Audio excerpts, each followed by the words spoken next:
I need to talk to my husband, I need to talk to my spouse objection that you may get. This is a very common objection that you'll get whenever you're selling life insurance, and really when you're selling anything in general. Welcome to the Final Expense Sales Academy, the hub for mastering the art of final expense life insurance sales. If you're looking to become a pro in the final expense industry, you're in the right place. My name is Kyle Williams, and I'm your host to go through the ins and outs of the final expense business, from tips to tricks to industry insights.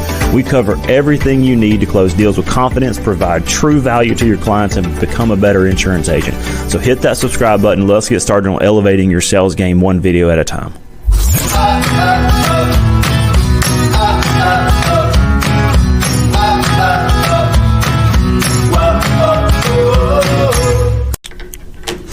Hey guys, in this episode we're going to talk about I need to talk to my husband, I need to talk to my spouse objection that you may get. This is a very common objection that you'll get whenever you're selling life insurance, and really when you're selling anything in general. Oftentimes you'll find this objection whenever you're trying to sell to one spouse and the other spouse is not present. Every now and then it'll occur when both of them are there, but more times than not it's going to be when you're not speaking to both spouses, both people in the couple. So let's talk about why they say this. Oftentimes couples make decisions together. Usually one person is the sole decision, the financial decision maker.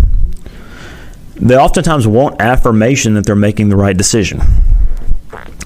It could also be smoke, especially if both of them are there, that they're just simply not interested. So let's talk about how to overcome this. If one spouse is not there, it's going to be very difficult to close. You should anticipate that if you go through your whole sales presentation and pitch, that you're going to get to the very end and they're going to say, well, I just need to talk to my spouse about this.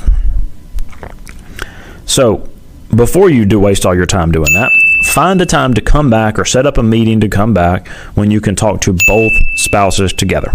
That way you completely overcome that objection.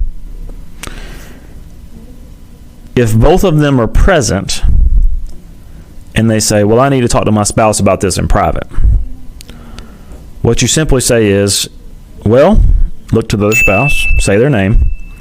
What do you think about this? And now what it's going to do is going to get them engaged in the conversation. They're going to pull out their thoughts and put it on the table. Then what I do is I look back to the spouse who initially said, well, we need to talk to each other about this. What do you think about this? And then now what your job is to mediate the conversation, listen to what they have to say, and solve the problem. If they're picking two different plans, let's settle on one or get them two different plans, whatever it may be, make sure it's affordable. Now your job is to solve the problem. But you completely overcome that objection by pulling their thoughts out on the table. Because if you leave them to talk about it, they're not going to make a decision. Because as soon as you leave, they're not going to talk about life insurance, more times than not. If they say that objection of I need to talk to my spouse about this in private, you ask the question, well, what do you think about it, and what do you think about it? And they're just saying, well, we just need to think about it. They're going in circles, and they're not really pulling anything on the table. Then they're probably not interested, and they're just too scared to say it. So at that point, you can just pack your bags and leave because you're not going to get that sale. They're not interested. The big lesson here is this is a completely avoidable objection that if you face a lot. The big thing is if you come and try to sell somebody and their spouse is not home, find a time to come back when both of them are there, so that way you can present to both of them. They both receive the same information. You're in control of the conversation. You're in control of everything. And then now you can make your pitch, and you're going to completely avoid the I need to talk to my spouse about this objection. If you have any questions, comment below in the comments.